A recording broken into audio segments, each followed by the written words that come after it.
자, 우리 4주차 2교시입니다. 1교시 우리 공부했는 걸 다시 한번 리뷰를 해보겠습니다. 재무 데이터를 구하는 방법. 금융감독원 사이트에 들어가서 전자공시스템 다트에 들어가면은 모든 기업들의 재무 데이터를 구할 수 있습니다. 단 자산 총계가 100억이 넘는 기업에 하나입니다. 그래서 우리 상장 기업은 회사 이름도 있겠지만 상장 코드 번호가 있습니다. 삼성전자 예를 들면 005930을 클릭하면은 즉시 그 삼성전자의 방으로 연결이 됩니다. 자, 우리 재무제표는 구성 요소를 보면 6개로 이루어집니다. 재무상태표는 특정한 날짜에 그 기업의 재무상태를 나타내는 거고, 포괄손익계산서는 기간 1년 동안에 그 기업의 수익과 비용, 결국은 인풋과 아웃풋을 비교하는 거고, 현금 흐름은 실제로 현금이 어떻게 흘러가는 걸 나타내는 거고, 이익여금 처분계산서는 그 회사가 이익을 내고 난 후에 그 이익을 어떻게 처분할 것인가를 설명하는 표입니다. 그리고 자본변동표는 그 기간 중에 쭉 자본금 창립부터 현재까지 자본금이 어떻게 변동되어 왔는가를 나타내주는 표가 됩니다. 그래서 1번 재무상태표, 2번 포괄손익계산서, 3번 현금흐름표, 4번 이익여금 처분계산서, 5 자본변동표는 숫자로 표시되어 있는 내용입니다. 그러나 숫자로 표현하지 못하고 여러가지 내용을 주석을 붙여놓는 것을 감사보고서 뒤에 가면 주석이라고 나옵니다. 영어로 하면 풋노트가 됩니다.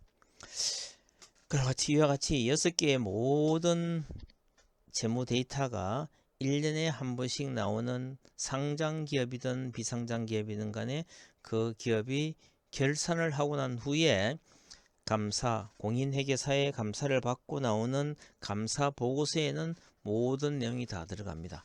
그리고 6개월마다 한 번씩 나오는 반기 검토 보고서에도 이 내용이 다 들어갑니다.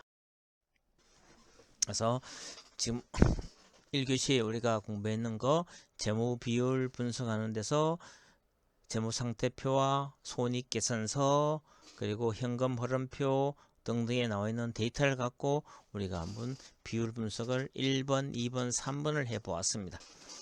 자산이라는 것은 유동자산과 비유동자산을 합한 것을 자산 총계라고 쓰고, 유동부채와 비유동부채를 합한 것을 부채 총계라고 설명합니다.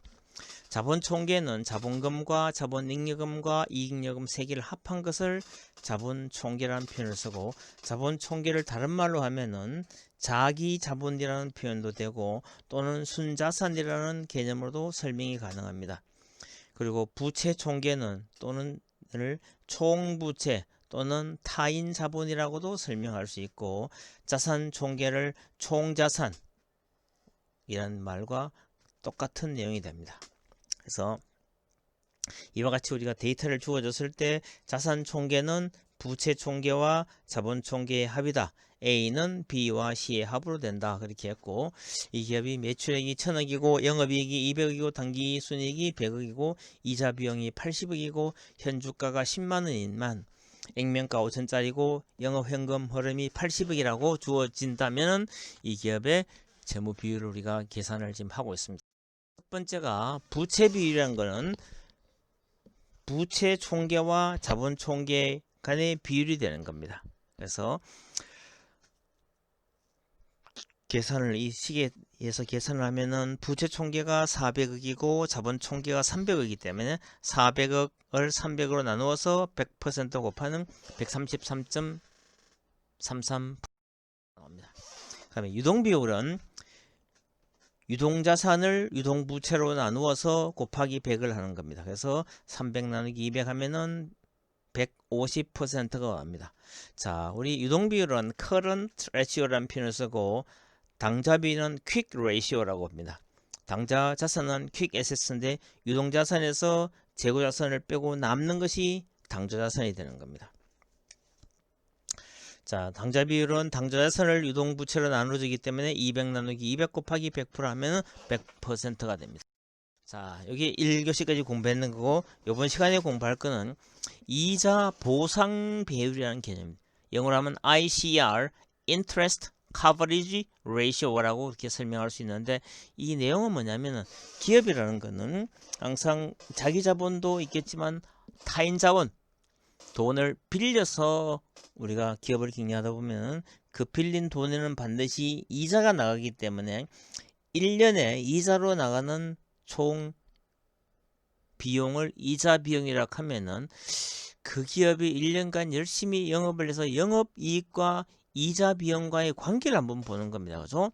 그래서 영업이익을 이자 비용으로 나누어서 이것이 1보다 크면은 그래도 이자 비용은 낼 수 있는 기업이라고 볼 수 있는 거고, 그 영업이익을 이자 비용으로 나눠서 1보다 작으면은 이 기업은 이자 비용도 충당하지 못할 정도로 수익이 좋지 않다, 그렇게 볼 수 있는 겁니다. 그래서 이자 보상 비율은 아무리 안 되더라도 1보다는 더 커야 된다는 사실을 여러분들 잘 기억을 해야 됩니다. 그래서 이자 보상 비율이 몇 배가 되느냐, 이거 배율이기 때문에 항상 나오는 수를 그대로 곱하는 겁니다. 그죠? 200 나누기 80 하면은 2.5. 그래서 이자 비용보다는 1배 반보다 더 많이 이 이익을 내고 있다, 그렇게 보면 되는 겁니다. 자, 그 다음에 우리 발행 주식 수를 구해야 발행 주식 수를 영어로 outstanding shares라는 표현, outstanding shares. 자, 이 발행 주식 수라는 개념은 항상 우리가 재무제표, 재무상태표에서 자본 총계를 볼 때 자본 총계에는 자본금, 자본잉여금, 이익여금 세 가지가 있죠. 그래서 자본금은 항상 액면가로 표시하기 때문에 발행주식수는 자본금을 액면가로 나누어 주면은 그 기업의 발행 주식수가 되는 겁니다. 그래서 구하는 공식은 이 기업의 자본금이 100억으로 주어졌고 액면가가 5,000원이었기 때문에 100억 나누기 5,000원 하면은 이 기업의 발행 주식수는 200만 주가 되는 겁니다. 200만 주. 그죠? 그래서 발행 주식수 구하는 방법은 액면가와 자본금과의 관계이기 때문에 자본금을 액면가로 나누어 주면 되는 겁니다. 자, 그다음에 여섯 번째 EPS라는 게 있습니다. Earnings per share. Earnings per share. 주당 순이익입니다. 자, 이 EPS를 구하기 위해서도 발행 주식수가 몇 주인지 알아야 됩니다. 발행 주식수는 위에 금방 계산했다시피 100억 나누기 5천 하면 200만 주가 발행 주식수라는 걸 일단 계산을 했죠. 그러면은 당기 순이익이 100억이었습니다. 그죠? 당기 순이익이 100억이고 발행 주식수가 200만 주이기 때문에 100억 나누기 200만 주 하면은 EPS도 주당 순이익도 5,000원이 되는 겁니다. 자, EPS라는 개념은 대개 우리 자산 운용업계나 정권업계에서는 EPS가 어떠니라는 얘기를 되게 주당 순이익이라는 표현은 주당 순이익이잖아요. 그죠? EPS 빨리 발음할 수 있잖아요. EPS라는 개념은 주당 순이익인데 엄청나게 많이 쓰기 때문에 EPS라는 용어도 여러분들 잘 기억해야 됩니다. 그 기업의 주당 순이익이 얼마 되는가, 당기 순이익을 발행 주식수로 나눠줍니다. 그래서 항상 EPS는 단위가 원으로 끝나는 겁니다. 발행 주식수는 몇몇 주로 끝나는 거고 이자 보상 배율은 그냥 상수로 나오는 겁니다.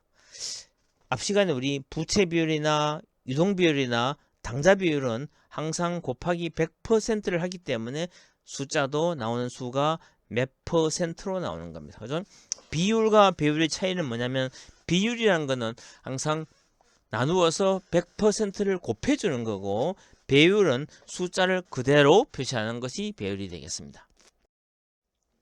자, 그러면 자 PER라는 개념도 우리 알아둘 필요성이 있습니다. PER는 Price Earnings Ratio에서 주가 수익 배율. 자, 배율이죠. 배율은 나오는 숫자를 그대로 쓰는 겁니다. 그래서 이 PER이라는 개념은 그 기업의 주가를 EPS로 나누어 주는 겁니다. 그래서 개념이 뭐냐면 주가가 지금 주당 순이익하고 주당 가격이기 때문에 이 주당순이익의 몇 배 수정대로 거래되고 있는지를 한번 보는 겁니다. 그죠? 그래서 이 기업은 주가가 10만원이고 EPS가 5천원이기 때문에 10만원 나누기 5천 하면 20이 나옵니다.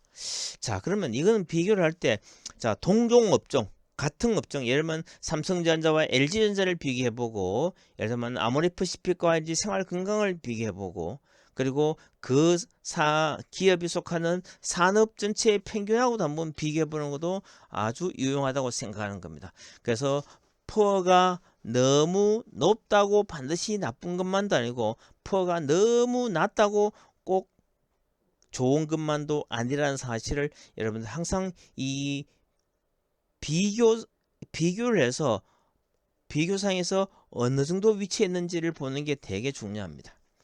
자, 그 다음에 우리가 재무 비교를 해서 SPS라는 게 있습니다. SPS는 Sales per Share, Sales per Share입니다.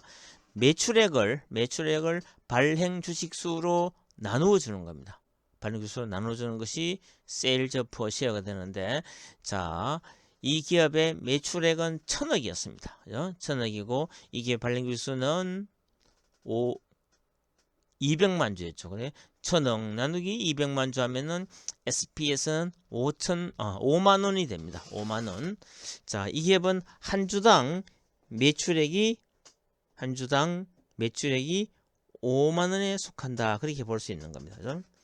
자, 아까 우리가 EPS에서 PER 구했는 것처럼 SPS를 통해 가지고 PSR을 구할 수 있는 겁니다. PSR은 Price Sales Ratio 해가지고 주가 매출액 배율입니다. 주가 매출액 배율. 그러니까 주가를 10만원이고 SPS가 5만원이기 때문에 10만원 나누기 5만원 하면은 2해서 2가 나옵니다. 그래서 여기서 보면 우리나라 지금 이 기업의 예를 들었을 때 PER이 20이고 그리고 PSR은 2가 되는 겁니다.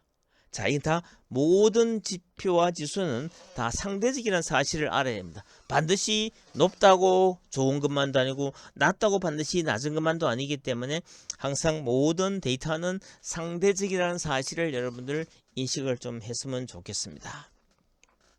자, 우리 공부할 거는 ROA, ROE, BPS, PBR이라는 개념을 공부를 한번 보겠습니다.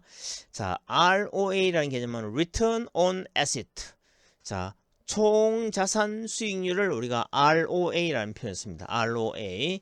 자, ROA는 당기 순이익을 자산 총계로 나누어 주는 겁니다. 당기 순이익을 자산 총계로 나누어 계산하는 겁니다. 자,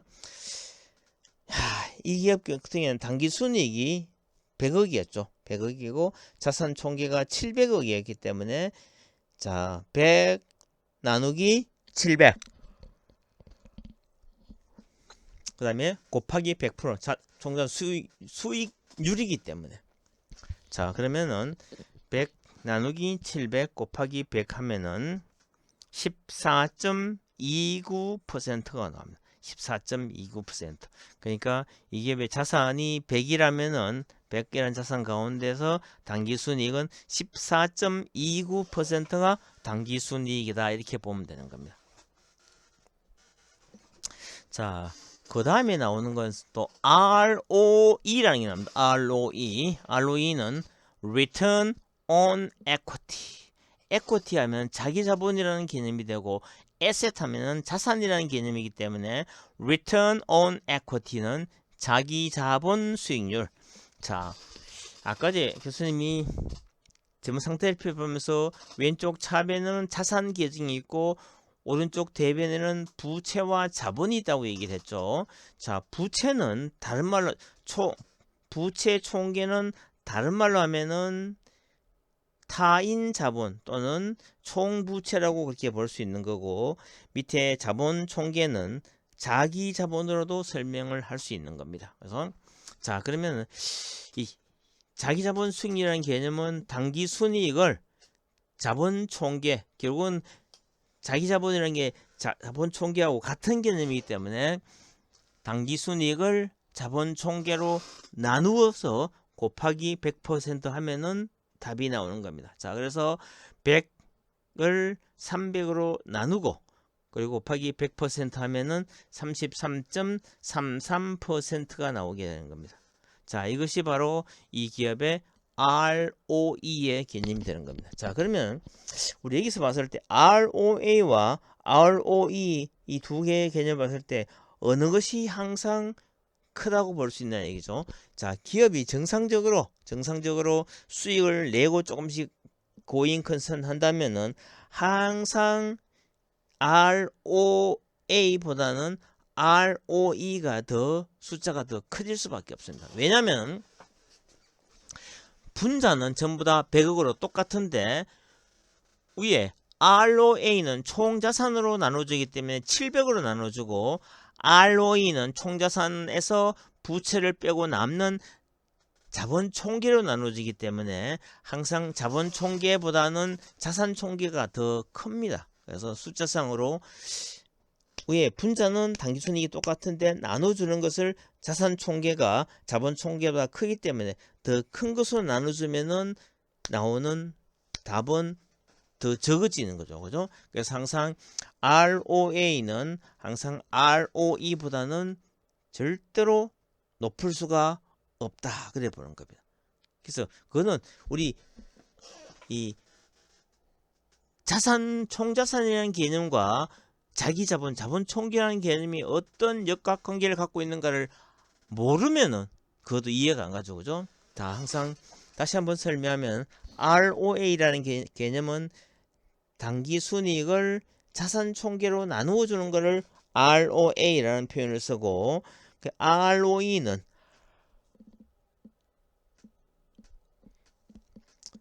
당기 순이익을 자본 총계로 나누어 주는 겁니다. 그죠? 그래서 항상 ROA는 정상적인 기업이라면 ROE보다는 절대로 숫자가 클 수가 없다. 그렇게 하면 됩니다. 자, 또 하나의 개념이 나옵니다. BPS, Book Value Per Share, 주당 순자산이라는 개념이 나옵니다. 자, 여기서 보면 순자산이라고 나오죠. 이 순자산이라는 개념은 다른 말로 하면은 자본 총계 또는 자기 자본하고 같은 개념이 됩니다. 그래서 BPS는 Book Value Per Share이기 때문에 자, 순자산을 발행 주식수로 나누어 주면 되기 때문에 자본 총계를 발행 주식수로 나누어 주는 겁니다. 자, 여기서 자본 총계가 300억이었고 발행 주식수가 200만 주였기 때문에 300억 나누기 200만 주 하면은 15,000원이 나옵니다. 자, 이게 BPS 주당 순자산 계산하는 방법입니다. 그죠? 자, 그다음에 또 PBR이라는 게 있습니다. PBR은 뭐냐면은 Price Book Value Ratio, Price Book Value Ratio인데 주가 순자산 비율입니다. 그래서 위에 분모에는 소위 주가를 놔두고 분자에는 BPS로 나누어 주는 겁니다. 자, 지금 현재 이 기업에 주어진 그 가정에서 주가는 10만원이었죠. 10만원을 나누기 15,000원으로 나누면은 BPS가 15,000원이기 때문에 10만원 나누기 15만원 하면은 6.67이 나옵니다. 자, 여기서 무슨 배율, 자, 주가 순자산 배율이라고 설명하면은 항상 이건 배율이기 때문에 배율일 때는 반드시 100을 곱하지 않기 때문에 나왔는 상수로 그대로 설명을 하면 됩니다. 자, 그 다음에 이제 마지막 두 개를 한번 살펴보겠습니다. 마지막에 두 개는 뭐냐면은 CPS와 PCR인데 CPS라는 건 Cash Flow Per Share입니다. Cash Flow Per Share. 이거는 주당 현금 흐름이 어떻게 되는 걸 보는데 영업 활동으로 인한 현금 흐름을 발행 주식수로 나눠주는 겁니다. 자, 아까 우리 앞에 주어진 가정에서 영업 활동으로 인한 현금 흐름은 80억이었죠. 근데 이 기업의 발행 주식수는 200만 주이기 때문에 80억을 200만 주로 나누어 주면은 CPS 주당 순현금 흐름은 4,000원이 되는 겁니다. 4,000원이 현금 흐름이 됩니다. 자, 그러면 CPS가 나오면은 그 다음에는 우리가 PCR을 구할 수 있습니다. PCR 이거는 뭐냐면은 Price Cash Flow Ratio에서 주가를 주당 현금 흐름 CPS로 나누어 주는 겁니다. 자, 이 기업의 주가가 10만원이라고 가정을 했으면은 CPS가 4,000원이기 때문에 10만원 나누기 4,000원 하면은 25가 이 기업의 PCR이 되겠습니다. 자, 여러분 지금까지 15개의 재무 비율을 구하는 공식과 실제로 예를 들고 한번 우리가 검토를 한번 해봤습니다. 그죠? 자, 지금까지 1교시부터 지금까지 했는 공부를 다시 한번 복습을 해봅니다. 자, 우리 재무 데이터는 어디서 구할 수 있느냐? 금융감독은 다트 사이트에 들어가면 된다. 그죠? data.fss.or.kr에 들어가면 된다. 그죠? 자, 그 다음에 우리 재무제표에는 크게 6가지가 있다고 얘기했죠. 구성요소가. 첫 번째가 재무 상태표가 있고, 둘째가 포괄 손익 계산서가 있었고, 셋째가 현금 흐름표가 있었고, 넷째가 이익여금 처분 계산서가 있었고, 다섯째가 자본 변동표가 있고, 마지막 6번째가 주석이 됩니다. 이 6개의 모든 재무 데이터를 여러분들이 어떤 특정 기업을 우리가 분석하고 본인이 약간의 돈을 갖고 투자를 한다면 반드시 그 기업의 재무제표는 꼭 살펴봐야 됩니다. 길게는 한 5년 정도, 짧게는 한 2년 정도의 트렌드를 하나 봐야 됩니다. 그죠?